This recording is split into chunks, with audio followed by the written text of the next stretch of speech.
దయచేసి అందరూ కూర్చోండి, చక్కగా కూర్చోండి. ఆరాధనలో, దేవుని సన్నిధిలో మన దేవుడు అన్నాడు, ఆకాశము నా సింహాసనము అన్నాడు. మీరు పూర్తి చేయండి. భూమి అంటే ఇప్పుడు ఎక్కడున్నాం మనం? చెప్పండి, చెప్పాలి. దేవుని పాదాల దగ్గర ఉన్నాం. ఎక్కడున్నాం?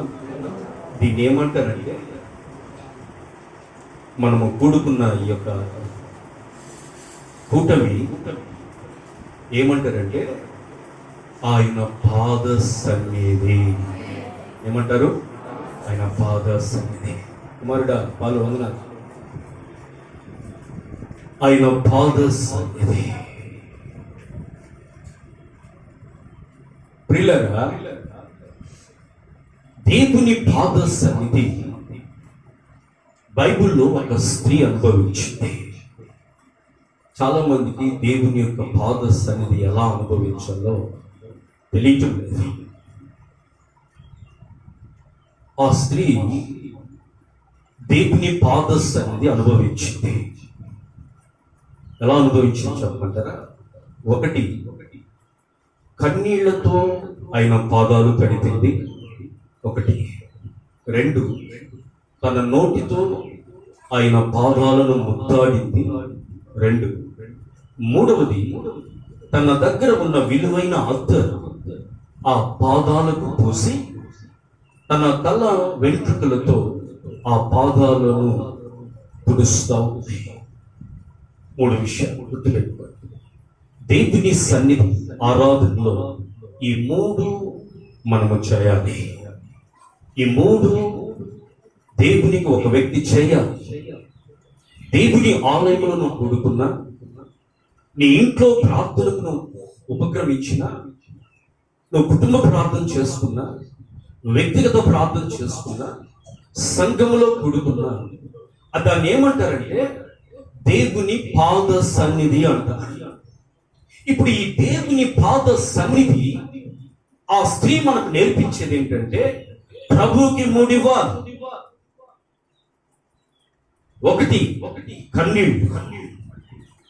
రెండవది, ముద్దివ్వాలి, ఆయనను ముద్దాడాలి. రెండవది, మన దగ్గర ఉన్న విలువైనది ఆయనకు సమర్పించాలి. మూడు చేయాలి. ఆయన పాదాల దగ్గర కూర్చున్నప్పుడు కన్నీళ్లు, నేను పాపిని అని నువ్వు నిత్యము జ్ఞాపకం చేసుకోవాలి. నేను చెడ్డవాడిని అని నువ్వు జ్ఞాపకం చేసుకోవాలి.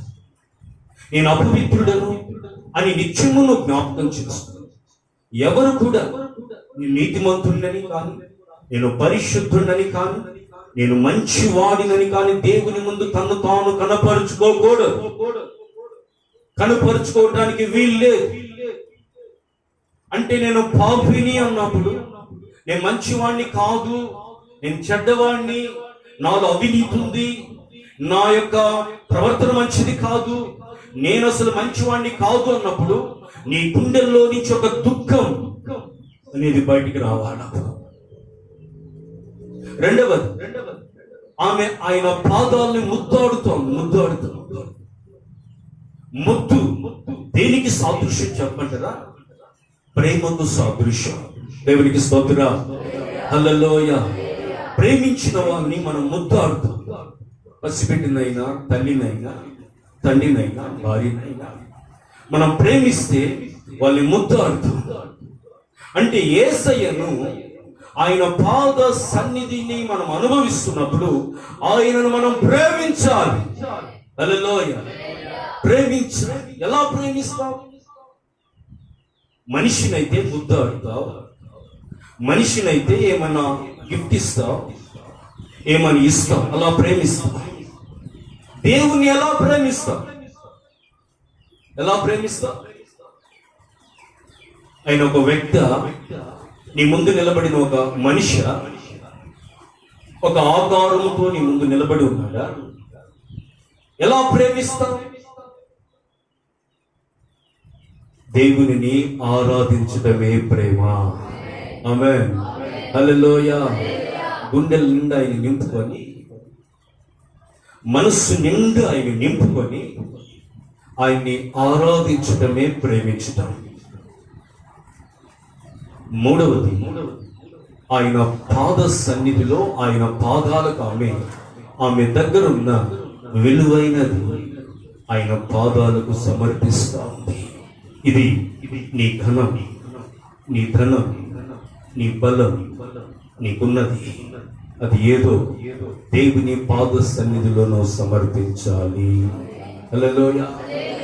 ఈ 3 విషయాలు మీరు గుర్తుపెట్టుకోవాలి.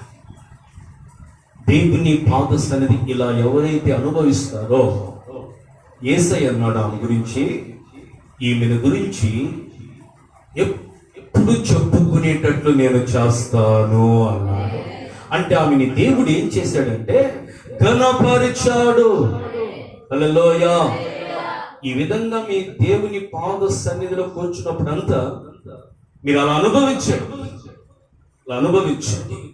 ఎవరైతే అలాగ అనుభవిస్తారో వాళ్ళ కార్యాలు దేవుడు గణపరుస్తాడు, వాళ్ళని దేవుడు గణపరుస్తాడు. హల్లెలూయా, హల్లెలూయా. కాబట్టి ఆరాధనలో, మందిరంలో మీ 3 చేస్తూ ఉండాలి. కన్నీళ్లు రావాలి అంటే నీ పొరపాట్లు, నీ బలహీనతలు అవన్నీ కూడా ప్రభు సముఖంలో సుంకరి పరిసేయుడి ప్రార్థన దేవుడు మనకు జ్ఞాపకం చేస్తున్నాడు. సుంకరి, అయ్యా నేను పాపిని, నిన్ను చూడటానికి కూడా నాకు యోగ్యత లేదు అని రొమ్ముకుంటున్నాడు. నువ్వు దేవుని పాదాల దగ్గర నిన్ను నువ్వు తగ్గించుకోవాలి. ఆమేన్. నిన్ను నువ్వు తగ్గించుకోవాలి. కన్నీళ్లు రావాలి. కన్నీళ్ళు వస్తేనే దేవుడు కనికరిస్తాడు. అబ్రహాము బలి అర్పిస్తున్నాడు. మోరియా పర్వతం మీద ఇస్సాకుని బలిపీఠం మీద పడుకోబెట్టాడు. నేను ఒక బిడ్డను కన్న తండ్రిని, మీరు కూడా కన్న బిడ్డల్ని కన్న తల్లులు ఉన్నారు. ఏ తండ్రికైనా కన్నీళ్లు రాకుండా ఉంటాయా? పత్తెత్తుతున్నాడే కానీ, దేవుని చిత్తమును చేస్తున్నాడే కానీ, దేవుని మాట తూచ తప్పకుండా నెరవేరుస్తున్నాడే కానీ, అబ్రహాము ఏడుస్తుంటాడు బోరున. దేనికి వెళ్ళాడు చెప్పనా? అబ్రహాం మోరియా పర్వతం మీదకి ఆరాధన చేయటానికి వెళ్ళాడని బైబిల్ చెప్తుంది. మోరియా పర్వతం మీద దేవునికి అబ్రహాము ఆరాధన చేయటానికి వెళ్ళాడు. ఆరాధన అంటే మీ దృష్టిలో ఏంటి? పాట పాడుకోవటం, కౌలుకి ఇవ్వటం, వాక్యం వినటం, వెళ్ళిపోవటం కాదండి. దేవుని పాద సన్నిధిలో కన్నీళ్లు రాల్చాలి. ఆమేన్. కన్నీళ్లు రాల్చాలి. ఆరాధనలో ఒక శ్రేష్టమైన భాగం ఇది. కన్నీళ్లు ఖచ్చితంగా మనం రాల్చాలి. నువ్వు ఎప్పుడు కూడా దేవుని పాద సముఖంలో నువ్వు కళ్ళు మూసినప్పుడు అంతా కూడా నీ కళ్ళల్లో కన్నుల్లో కన్నీళ్లు తిరగాలి.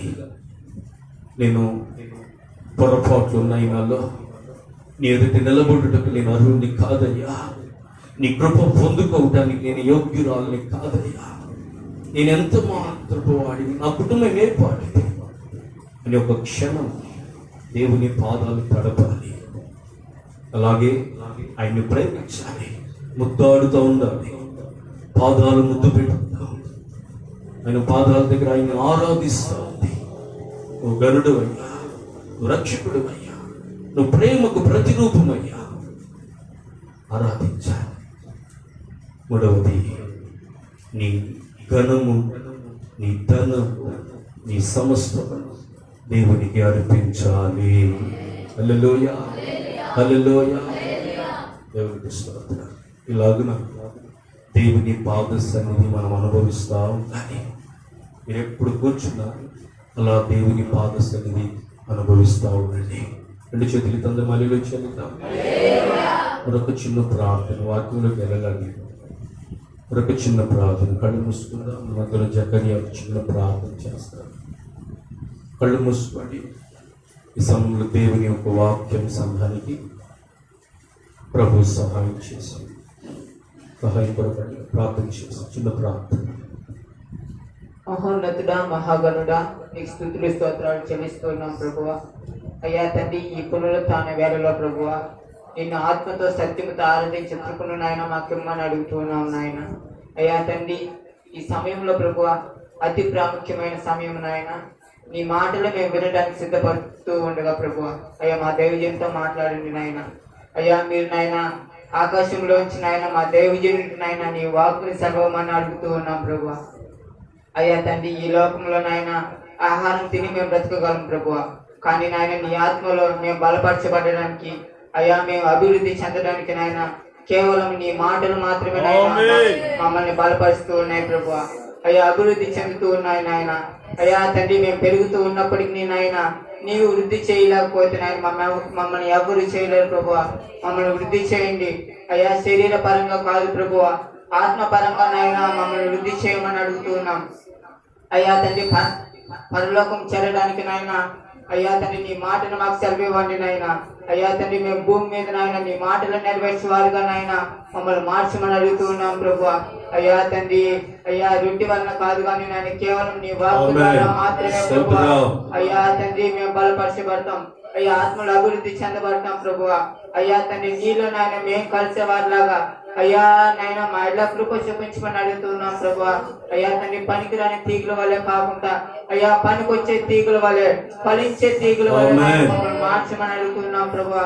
అయ్యా తండ్రి, మీరు నాయన మా దైవజనుడిని మరుగుపరిచి మీరు మాత్రం మాతో మాట్లాడమని నజరేయుడైన యేసుక్రీస్తున్నాము అడిగి వేడుకుంటున్నాము తండ్రి.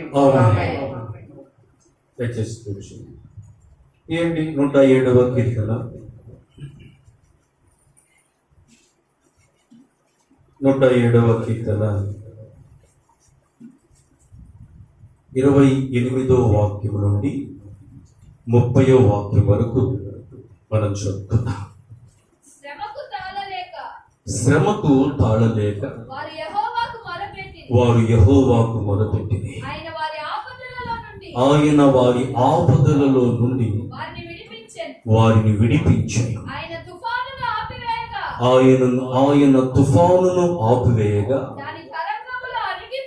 దాని తరంగములు అణగిపోయాను. అవి నిమ్మళమైనవని వారు సంతోషించిరి. వినాలి, వారు కోరిన రేవుకు ఆయన వారిని నడిపించెను. చేతులెత్తందరూ ఆమేన్ అనండి. వారు కోరిన రేవుకు ఆయన వారిని నడిపించెను. ఆమేన్. నువ్వు కోరిన రేవుకు యేసయ్య ఈ సంవత్సరంలో నడిపిస్తాడు. చప్పట్లు కొట్టి ప్రభుకి యేసయ్య స్తోత్రం చెప్పండి. యేసయ్య స్తోత్రం. నా ప్రియమైన దేవుని బిడ్డలారా, ఈ సంవత్సరం దేవుడు నువ్వు కోరిన రేవు, నువ్వు కోరుకుంటున్న కోరిక నా దేవుడు నెరవేర్చబోతూ ఉన్నాడు. అక్కడికి నిన్ను నడిపించబోతూ ఉన్నాడు. హల్లెలూయా, హల్లెలూయా. ప్రతి మనిషికి కోరికలు ఉంటాయి. కుటుంబం పట్ల, భవిష్యత్తు పట్ల, వారి యొక్క జీవితాల్లో ఎన్నో కోరికలు. ఆ కోరికలన్నిటినీ కూడా నెరవేర్చగలిగిన వాడు, వాటిని నెరవేర్చి నిన్ను సంతృప్తి చెందించేవాడు యేసయ్య ఒక్కడే. ఆమేన్, హల్లెలూయా. ఇశ్రాయేలీయులు కోరిన రేవు, వారు కోరుకున్నటువంటి రేవు, ఆ రేవుకు వారిని దేవుడు నడిపించాడంట. ప్రియమైనటువంటి వారులారా, వారు కోరుకున్నారు. ఏం కోరుకున్నారు? రేవు. అంటే వాళ్ళు ఎక్కడున్నారు? రేవు ఎక్కడుంటుంది? సముద్రం చుట్టూ రేవు ఉంటుంది. ఆమేన్, హల్లెలూయా. రేవు అనగా ఒడ్డు. ఈరోజు మనమందరము ఎలా ఉన్నామని బైబిల్ చెప్తుందంటే, మనమందరము యాత్రికులము. హల్లెలూయా, హల్లెలూయా. భూమి మీద నుంచి పరలోకమునకు యాత్ర చేస్తున్న యాత్రికులు.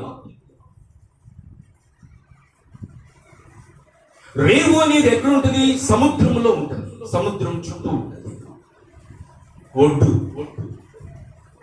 ఇప్పుడు వాళ్ళు కోరుకున్నటువంటి ఆ ఒడ్డు, వాళ్ళు కోరుకున్నటువంటి ఆ రేవు వాళ్ళు చేరాలి అంటే సముద్రంలో ఎన్నో తుఫానులు, ఎన్నో అలలు, ఎన్నో కెరట, వీటన్నిటినీ వారు ఎదుర్కొంటూ ఉంటారు. ఆమేన్, హల్లెలూయా. వాళ్ళు ప్రయాణం చేస్తూ ఉంటారు. ప్రయాణం చేస్తూ ఉన్నప్పుడు అలలు కొడుతూ ఉంటాయి, కెరటాలు ఎగిసి పడుతూ ఉంటాయి, మధ్యలో తుఫానులు రేగుతూ ఉంటాయి. అయితే వీటన్నిటిలో కూడా వాళ్ళకి ఏ ఆలోచన ఉంటుందంటే, మాకు ఒక రేవు ఉంది, ఆమేన్, మాకు ఒక ఒడ్డు ఉంది, ఆ ఒడ్డుకు ఆ రేవుకి మేము చేరాలి. హల్లెలూయా. ఈరోజు నా ప్రియమైన దేవుని బిడ్డలారా, ఈ సంవత్సరంలో ఆ ఒడ్డు ఏంటి? నీ జీవితంలో ఏ రేవు నువ్వు ఇష్టపడుతున్నావు?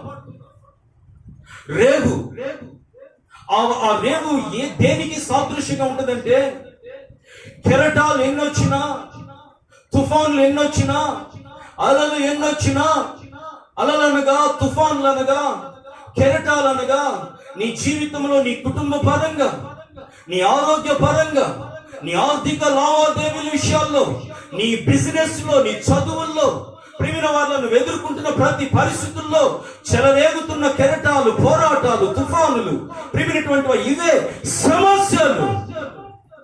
ఈ సమస్యల్లో నువ్వు ఉండగా నీకు ఒక ఆలోచన ఉండాలి. ఏంటో తెలుసా? నాకు ఇన్ని నన్ను చుట్టుకుంటూ ఉన్నా, నా కొరకు ఒక ఒడ్డు ఉంది, నా కొరకు ఒక రేవు ఉంది, ఆ రేవుకు నేను చేరుతాను. హల్లెలూయా, హల్లెలూయా, హల్లెలూయా. దీనినే బైబిల్ ఏమంటుందంటే, విశ్వాసమునకు కర్తయు దానిని కొనసాగించువాడు అయిన యేసు వైపు చూచుచు. హల్లెలూయా, హల్లెలూయా. మన రేవు ఎవరయ్యా అంటే యేసయ్యా. మన ఒడ్డు ఎవరయ్యా అంటే యేసయ్యా. ఆ రేవు దగ్గర మనము చేరాలి, ఆ ఒడ్డుకు మనము చేరాలి. హల్లెలూయా, హల్లెలూయా. తుఫానులైనా, సుడిగాలులైనా ఆర్పలే ఈ యాత్రను.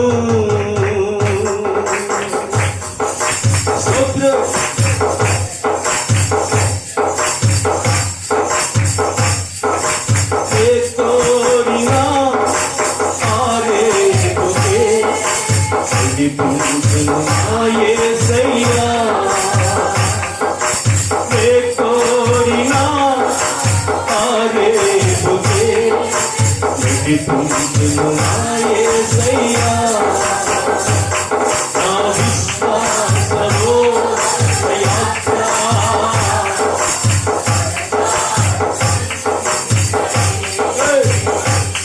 నా విశ్వాసలో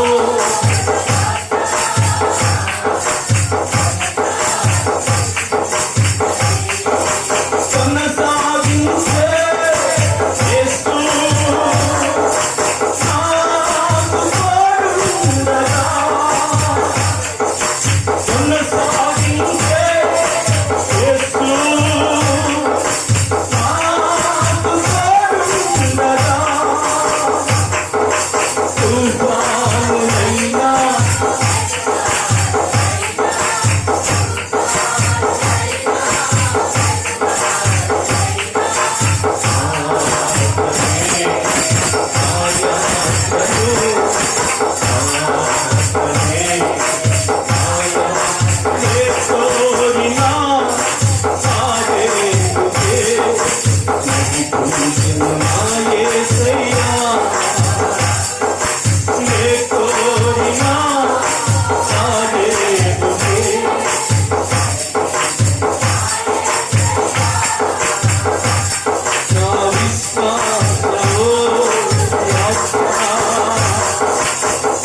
నాలోన పయనం ఆగదు ఏ చోట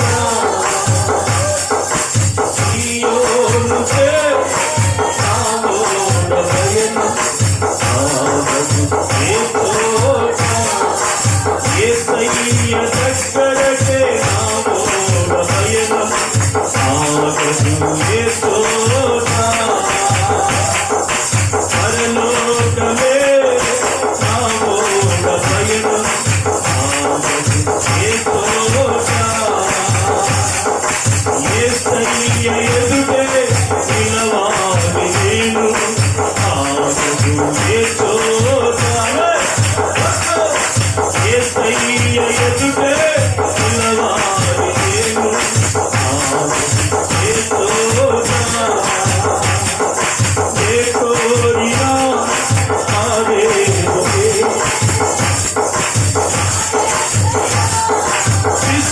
విశ్వాసముతోనే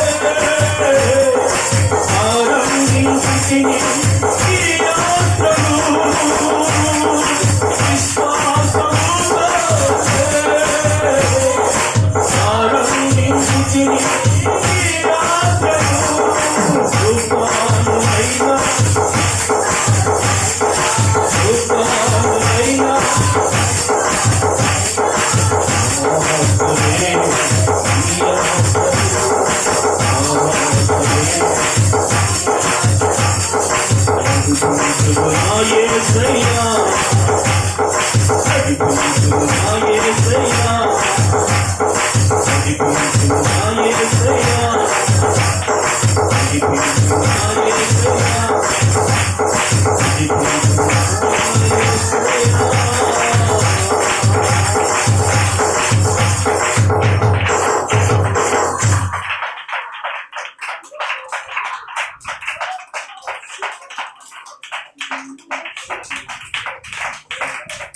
నువ్వు కోరుకుంటున్నటువంటి ప్రతి కోరిక ఈ సంవత్సరంలో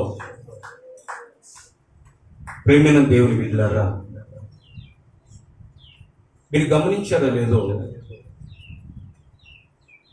సముద్రం ప్రయాణం ఎక్కడి నుంచి మొదలవుతుంది? ఒడ్డు దగ్గర నుంచి మొదలవుతుంది. అంతే కదమ్మా? ఒడ్డు దగ్గర నుంచి మొదలవుతుంది.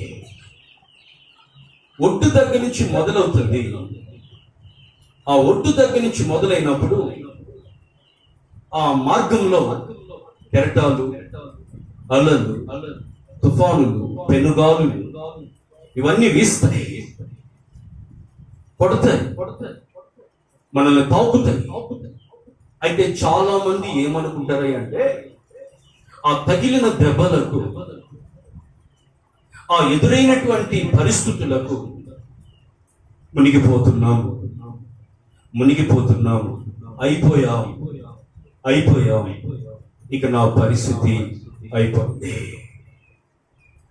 ఇక నేను నా ఇల్లు ఇంకా చక్కబరుచుకోవాలి అన్న ఆలోచనలో పడిపోతాం.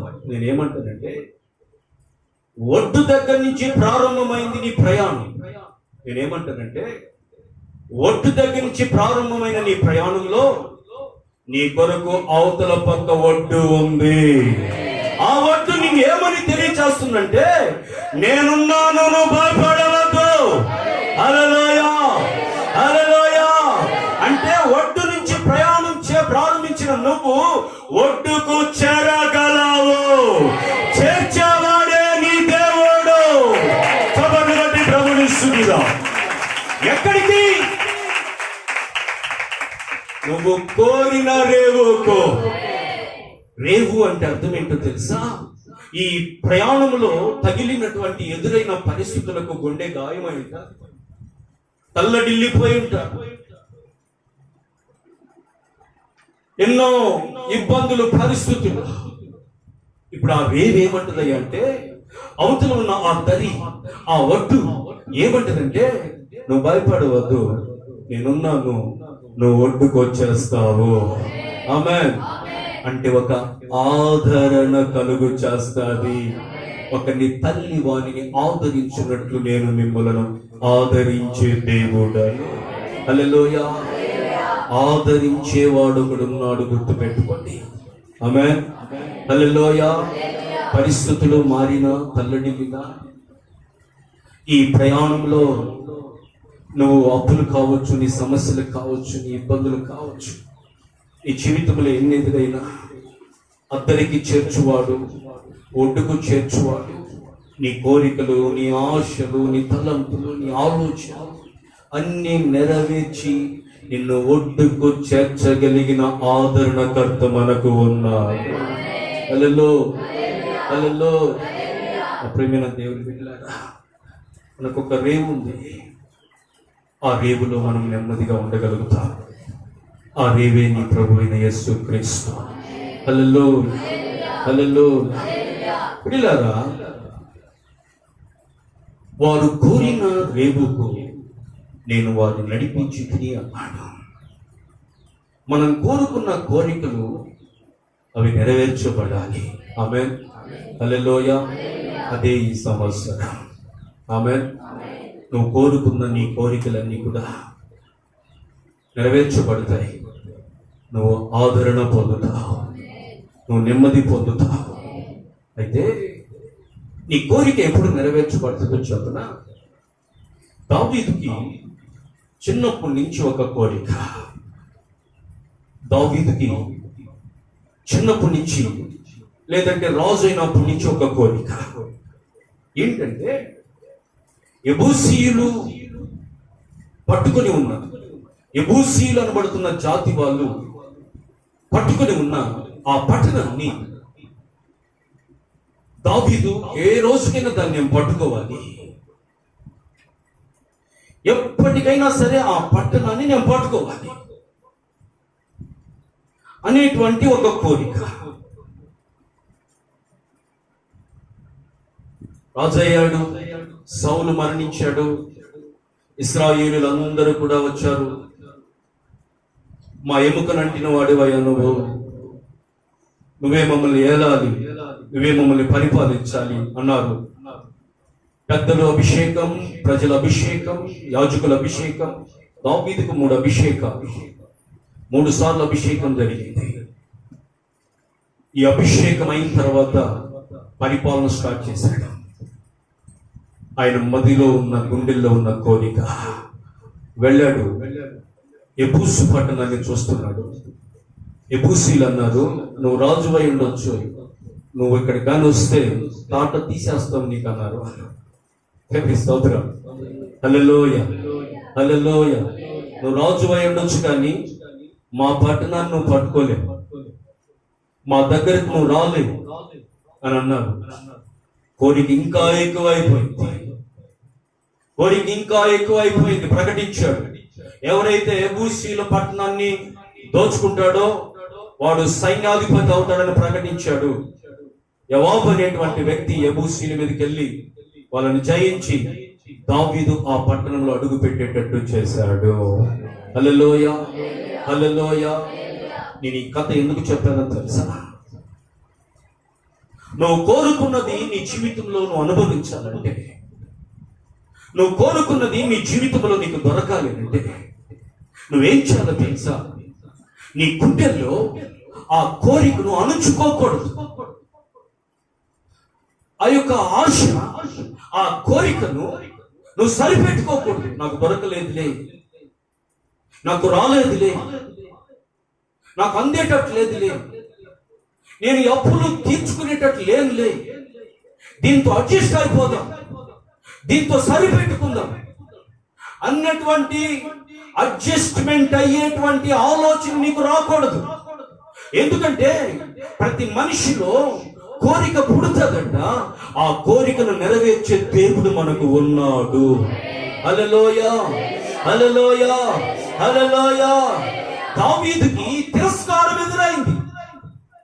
వాళ్ళు అంటారు, నువ్వు కానీ ఇక్కడికి వస్తే గుడ్డోళ్ళు నిన్ను తరుముతారు, కుంటోళ్ళు నిన్ను తరుముతారు, జాగ్రత్త, గుడ్డోల చేత నిన్ను కొట్టిస్తాం, కుంటోల చేత నిన్ను కొట్టిస్తాం, నువ్వు రాజు అయితే అయి ఉండొచ్చు. తిరస్కారం. నా ప్రేమైన దేవుని బిడ్డలారా, ఇదేంటో తెలుసా? మన జీవితాల్లో మనం అనుకున్నవి మనం చేయాలనుకుంటున్నప్పుడు, మనం అనుకున్నవి జరగాలనుకుంటున్నప్పుడు, మనం చేస్తూ ఉండగా మనకు ఎదురయ్యే ఫెయిల్యూర్స్, మనం చేయలేకపోయింది. నువ్వు అనుకున్నావు అప్పు తీరాలని, తీరలేదు, ఫెయిల్ అయిపోయావు. ఇల్లు కట్టాలనుకున్నావు, కట్టలేకపోయావు, ఫెయిల్ అయిపోయావు. నువ్వు అనుకున్నావు చదవాలనుకున్నావు, ఫెయిల్ అయిపోయావు, కుదరలేదు. వాక్యం ఏం చెప్తుందంటే, ప్రియమైన దేవుని బిడ్డలారా, దావీదు ఆ కోరికను అణుచుకోలేదు. ఆ కోరిక ఎక్కువైంది. ఇంకా యెబూసీల పట్టణాన్ని పట్టుకోవాలి. దేవునికి స్తోత్రం, హల్లెలూయా. ఈ క్రైస్తవ జీవితం ఒక పోరాటం. బిడ్డలారా, దేవుని బిడ్డల జీవితాలు ఒక పోరాటంలో మనకు వెనకడుగు వేయకూడదు. నువ్వేదైతే కోరుకున్నావో దేవుని ద్వారా జరగాలని, నువ్వేదైతే కోరుకున్నావో దేవుని ద్వారా అది నేను అనుభవించాలని, ఆ కోరిక నీలో అంతకంతకు ఎక్కువ కావాలి. హల్లెలూయా. నిరాశ పడకు, దిగులు పడకూడదు. మొత్తానికి దావీదు పట్టుకున్నాడు. యెబూసీయులు అంటే అర్థం ఏంటంటే అనగద్రొక్కబడుట. అంటే దావీదు యొక్క కోరికను యెబూసీయులు ఏం చేస్తున్నారంటే అనగదొక్కుతున్నారు. నీ పరిస్థితులు ఒకవేళ, నీ ఇబ్బందులు, నీ పరిస్థితులు ఒకవేళ నీ ఆశలను, నీ కోరికలు అనగద్రొక్కుతూ ఉండరేమో. ఇప్పుడు దావీదు ఏం చేశాడంటే, తన ఆశను, తన కోరికను అనగదొక్కుతున్న యెబూసీయుల మీద జయముంది. ఆ పట్టణానికి ఆ పేరు తీసేసి సియోను కోట అనబడుతున్న దావీదు పురము అని పేరు పెట్టాడు. హల్లెలూయా, హల్లెలూయా. అనగద్రొక్కుతున్న వారిని అనగద్రొక్కాడు దావీదు. అనగదొక్కబడుతున్న వారిని అనగదొక్కి ఆ పట్టణానికి దావీదు పురము అని పేరు పెట్టాడు. దేవునికి స్తోత్రం, హల్లెలూయా, హల్లెలూయా. నువ్వు కోరిన రేపు ఏ విధంగా ఉంటే నువ్వు ఆదరించబడతావు అనుకుంటున్నావు, ఏ విధంగా ఉంటే నేను నెమ్మదిగా ఉండగలను అనుకుంటున్నావు, ఏ విధంగా ఉంటే నా కుటుంబం చల్లగా ఉంటుంది అనుకుంటున్నావు, ఏ విధంగా ఉంటే నేను నా భర్త నా భార్య మేము సంతోషంగా ఉంటాము అనుకుంటున్నావు, ఏం కోరుకుంటున్నావు? నేను అంటాను, ఒక దైవజనుడిగా ఇశ్రాయేలీయులు కోరుకున్న కోరికను వారు కోరిన రేవుకు ఆయన నడిపించాడు. హల్లెలూయా, హల్లెలూయా. నడుస్తున్న యేసును చూశారంట. ఎవరంట ఆయన? బాప్తిస్మిచ్చి యోహాను నడుచుచున్న యేసును చూస్తున్నాను అన్నాడు. అంటే నీ దేవుడు ఎవరయ్యా అంటే నడుస్తూ ఉంటాడు, నిన్ను నడిపిస్తూ ఉంటాడు. నడిపిస్తాడు నా దేవుడు, శ్రమలోనైనా నన్ను విడువడు. నడిపిస్తాడు నా దేవుడు, శ్రమలోనైనా నన్ను విడువడు. అడుగులు కడబడిన అలసట పైబడిన, అడుగులు కడబడిన అలసట పైబడిన, చేయి పట్టి వెన్ను తట్టి జగని ఆలోచన, చేయి పట్టి వెన్ను తట్టి జగని ఆలోచన. నడిపిస్తాడు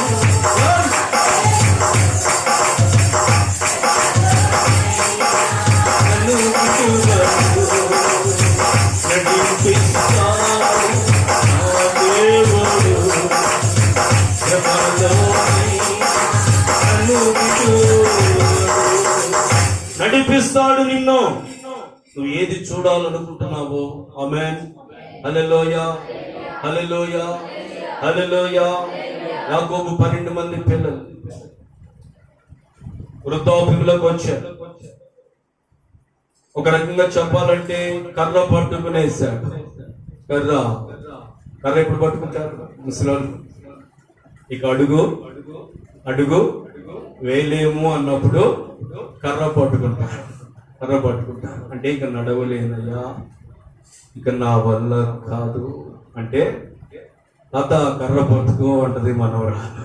ఏమి స్తోత్రం, హల్లెలూయా. కర్ర పట్టుకో ఇంకా చాలు అంటున్నాడు. యాకోబు కర్ర పట్టుకున్నాడు. మీతో ఒక మాట అంటున్నాడు యాకోబు, ఏంటో తెలుసా? నా పితరుల దేవుడు అబ్రహాం ఇస్సాకు దేవుడు నాకు వాగ్దానం ఇచ్చాడు. ఏం వాగ్దానం తెలిసిన? నువ్వు నీ సంతానం ఆ దేశంలో అడుగు పెడతావు. ఆమేన్, హల్లెలూయా. నీ సంతతి అంతా కూడా అక్కడికి వెళ్తా. నాకు వాగ్దానం ఉంది నాయన, కుమారులారా, నాకు వాగ్దానం ఉంది. నా పితరుల దేవుడు, నా తండ్రి ఇస్సాకు దేవుడు నాకు వాగ్దానం ఇచ్చాడు. మిమ్మల్ని నిశ్చయముగా నేను అక్కడికి చేరుస్తానన్నాడు. నీ పితరులు, ఇదిగో నా పితరులను ఇదిగో ఆయన నడిపించిన దేవుడు ఆయన. ఆయన అన్నాడు, నీ మనవలు మునిమనాలు అందరినీ కూడా నువ్వు చూస్తావు. నీ సంతతి వారిని నువ్వు చూస్తావు. ఆమేన్, హల్లెలూయా, హల్లెలూయా. ఈ మాట ఎప్పుడు అంటున్నాడో తెలుసా? ఇక నడవలేను, కర్ర వచ్చింది చేతికి, ముసలి ప్రాయంలోకి వచ్చేసాను. ఏమంటాడంటే, నేను ఒకవేళ చనిపోతే నా ఎముకలు ఇక్కడ పెట్టొద్దు. దేవుడు వాగ్దానం చేశాడు, ఆ దేశంలోనే మీరు నన్ను సమాధి చేయాలి. నా ఎముకలు అక్కడ పాతి పెట్టబడాలి. చూడండి, యాకోబు కోరిక దేవుడు తీర్చాడు. హల్లెలూయా. ఎందును బట్టి యాకోబు అంటున్నాడంటే, ఆయన అంటాడు, నా పితరులైన అబ్రహాం ఇస్సాకు ఆయన నడిపించిన దేవుడు. ఆమేన్. నువ్వు కూడా గుర్తుపెట్టుకో, నీ నాన్న, నీ అమ్మ, నీ తాత ముత్తాతలనే కాదు నడిపించేది దేవుడు, నిన్ను కూడా నడిపించగలడు. హల్లెలూయా, హల్లెలూయా. నిన్ను కూడా నడిపిస్తాడు, నిన్ను కూడా నడిపిస్తాడు. ఆ కోరిక మనలో చావకూడదు. ఆ కోరిక మనలో ఇంకా ఎక్కువ అవ్వాలి. ఎప్పుడు అవుతుంది? విశ్వాసమునకు కర్తయో దానిని కొనసాగించువాడైనా యేసు వైపు చూస్తే. హల్లెలూయా, హల్లెలూయా. ఆయన్ని చూస్తే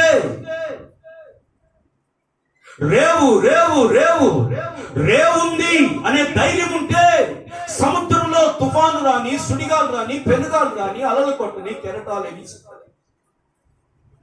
నాకొక రేవుంది, ఒడ్డుంది, ఆ ఒడ్డుకు నేను చేరుతాను.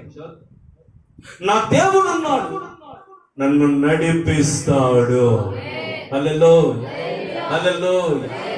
ఈ విశ్వాసం, ఇలాంటి వైరాగ్యం మీలో ఉన్నంత వరకు మీ కోరికలు ఏ మాత్రం నిష్ప్రయోజనంగా మారువు ప్రియులారా. మీ కోరికలు సఫలము అవుతాయి. బైబిల్లో ఒక స్త్రీతో కూడా యేసయ్య ఆ మాట అన్నాడు. చదవండి ఒకసారి. మత్తయి సువార్త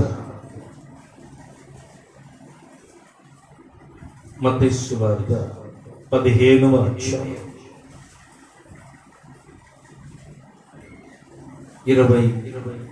28వ వాక్యము చూడము ఒకసారి. అందుకు యేసు, అమ్మా నీ విశ్వాసము గొప్పది, నీవు కోరినట్టే నీకు అవునుగాక. అందరూ ఆమేనండి.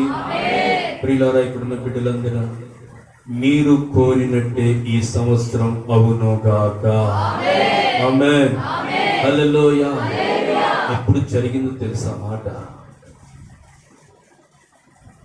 ఎప్పుడు అన్నాడో తెలుసా మాట? ఇప్పుడు మిమ్మల్ని కూడా అన్నాడు, మీరు కోరినట్టే అవునుగాక అని మీరు నేనంటే ఆమేన్ అన్నాడు.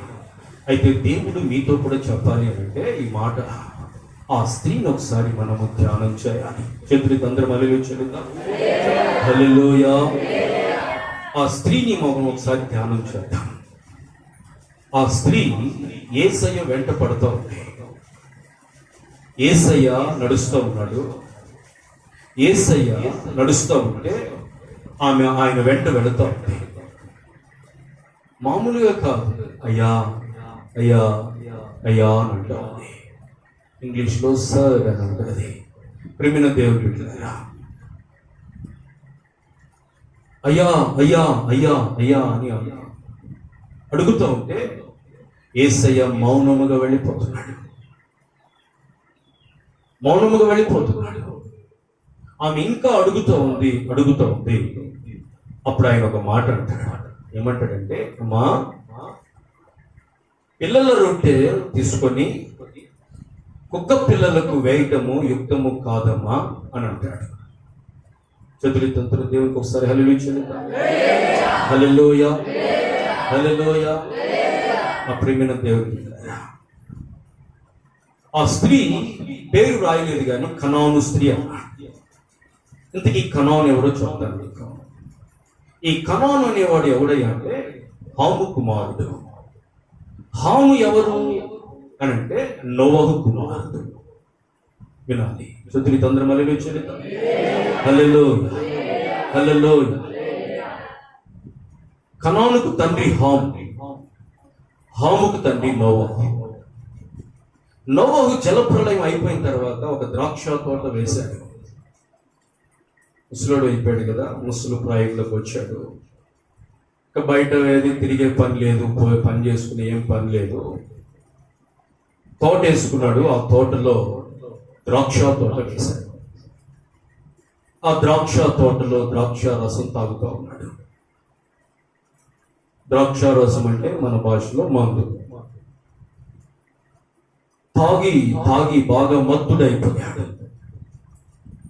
మత్తుడైపోయి తన పైన వస్త్రం ఉందో లేదో కూడా తెలియనంతగా తాగేశాడు. పాపం ముసలోడు కదా, ముసలోళ్ళకి ఎక్కువ మోకాలు నొప్పులు, కాలు నొప్పులు వస్తూ ఉంటాయి. ఈ నొప్పులకి ఏం చేస్తారంటే కాస్త ఒక ఔన్స్ 2 ఔన్స్లో లైట్గా అట్లా తీసుకుంటా ఉంటారు. దేవుని స్తోత్రం. నోవహు కూడా ఆ నొప్పులకి తట్టుకోలేక ఏమో మొత్తానికి ఆ బాధ భరించలేక తాగేశాడు బాగా ఫుల్గా. వస్త్రం ఉందో లేదో కూడా తెలియదు. ఇప్పుడు ఆ పడిపోయి ఉన్నాడు. ఇప్పుడు ఈ హామ్ అనేవాడు అక్కడికి వచ్చాడు. కొడుకు, 3 కొడుకులు ఆయనకి. వచ్చాడు, నాన్నను చూశాడు. తండ్రి, జన్మనిచ్చిన తండ్రి అలా పడిపోయి ఉంటే నలుగురు చూస్తే ఎంత అవమానం. మా నాన్న కదా, నలుగురు చూస్తే ఎంత ఎగతాళి చేస్తారు అని ఆ కుమారుడు నాన్నని బట్ట కాపాలి, నాన్నని ఎవరు చూడకుండా కావాలి చేయాలి, ఎగతాళి పడకుండా అవమానించబడకుండా.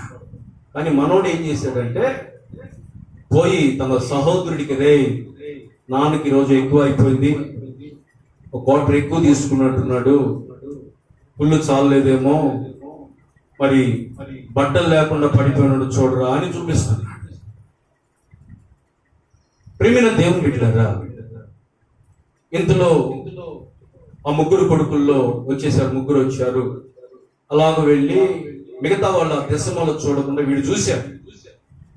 మిగతా వాళ్ళు చూడకుండా వెనక నుంచి బట్టని ఇలా పట్టుకొని పోయేసి నాన్న మీద వేశాడు. కాబట్టి ఆ హాము అనేవాడికి పుట్టినవాడే ఈ కనాను. అంటే అప్పుడు తండ్రి నోవహు ఏం చేస్తాడంటే, రే నా కడుపున పుట్టి కూడా నన్ను ఎగతాళి పాలు చేయిస్తావా, నన్ను అవమానపరుస్తావా, నా పొట్టన పుట్టి నేను కంటే నన్ను అవమాన పాలు చేసి నన్ను ఎగతాళిగా చేసి మాట్లాడుకుంటారా మీరు అని హాము అనేవాడిని శపిస్తాడు. ఆ శాపగ్రస్తుడైన హాముకు పుట్టినవాడే కనాను. అంటే ఇప్పుడు యేసు ప్రభుల వారు ఆ స్త్రీకి ఏం చెప్తున్నాడంటే, మా దేవుని బిడ్డలకు దేవుని కార్యాలు జరుగుతాయి. ఆమేన్. హల్లెలూయా హల్లెలూయా హల్లెలూయా. నువ్వు ఎవరు? కుక్క పిల్ల లాంటి దానివి. కుక్క తన బుద్ధి స్వభావం అది కక్కి మరలా తింటది. కుక్క పిల్ల లాంటి మీరు దీనికి యోగ్యులు కాదు అని అన్నప్పుడు ప్రేమిన వాళ్ళారా ఆమెమంటుంటే, అయ్యా కుక్క పిల్లలమే. ఆమె హల్లెలూయా, హల్లెలూయా. కుక్క పిల్లలమేనయ్యా, మీ కుక్క పిల్లలమే అయినా కుక్క పిల్లలు కూడా యజమానుడు వేసే రొట్టె ముక్క కోసం ఎదురు చూస్తాయి కదా. ఆమేన్, హల్లెలూయా. నా ప్రియమైన దేవుని బిడ్డలారా, అప్పుడు అంటాడు యేసయ్య, నువ్వు కోరినట్లే నీకు అవుతుంది అంటాడు. ఆమేన్, హల్లెలూయా. ప్రియులారా, ఇక్కడ ఒక విషయం చెప్పాలి మీకు. మన కోరికలు నెరవేర్చబడాలి అంటే దేవుని దయ మన మీదకి రావాలి. ఆమేన్, హల్లెలూయా. దేవుని అనుగ్రహం, దేవుని అనుగ్రహం ఆ స్త్రీకి అక్కడ దక్కింది ఏంటంటే యేసయ్య అనుగ్రహం, యేసయ్య దయ. అంటే దేవుడు ఇవ్వటానికి ఆమె యోగ్యురాలు కాదు, దేవుడు ఆమెకు చేయటానికి ఆమె యోగ్యురాలు కాదు. మన జీవితాల్లో కూడా దేవుని దగ్గర నుంచి అన్ని మనకు వచ్చేస్తాయి అని అనుకోవడం భ్రమ. మనం ఏమడిగినా దేవుడు ఇస్తాడు, ఏమడిగినా దేవుడు చేస్తాడు అనుకోవటం భ్రమ. మన జీవితాల్లో మన కోరికలు నెరవేరాలి అని అంటే ఆయన అనుగ్రహము కావాలి. హల్లెలూయా, హల్లెలూయా. అందుకే హోసన్న వాళ్ళు ఏం రాశారు పాట? ఘనమైనవి నీ కార్యములు నా ఎడల. పాడండి. ఘనమైనవి నీ కార్యములు నా ఎడల, స్థిరమైనవి ఘనమైనవి నీ కార్యములు నా ఎడల, స్థిరమైనవి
ఆయన అనుగ్రహము మనకు లేకుండా మన జీవితంలో ఏమీ రాదు.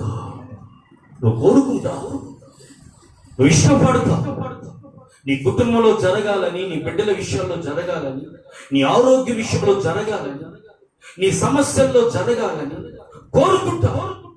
కోరుకో. నేను అనేది ఏంటంటే దేవుని అనుగ్రహము పొందాలి మొట్టమొదట. ఆమేన్, హల్లెలూయా. ఎప్పుడు పొందినాము దేవుని అనుగ్రహము? ఎప్పుడు పొందింది? ఆయన కాదని వెళ్ళిపోతా ఉన్నా, కన్నేసుకుని వెళ్ళిపోతున్నా, మాట వెనుకున్నా వెళ్ళిపోతున్నా, గోజారుతా ఉంది, మొరపెడతా ఉంది, బ్రతిమలాడుతా ఉంది, అయ్యా అయ్యా అయ్యా అయ్యా. ప్రార్థన. ఎవరికి స్తోత్రం, హల్లెలూయా. ప్రార్థన చేయకుండా నీ కోరిక తీరదు.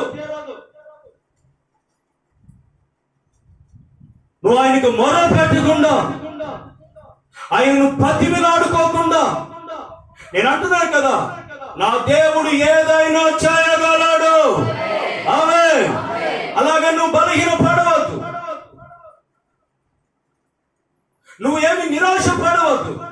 నా కోరికలు కొండంతున్నాయి, ఇవి నెరవేరుతాయా అన్న సందేహం నీకు రానివ్వద్దు.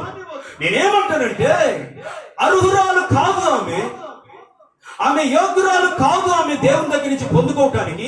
కానీ ఆమె ఏం చేస్తుందంటే బ్రతిమిలాడుతా ఉంది.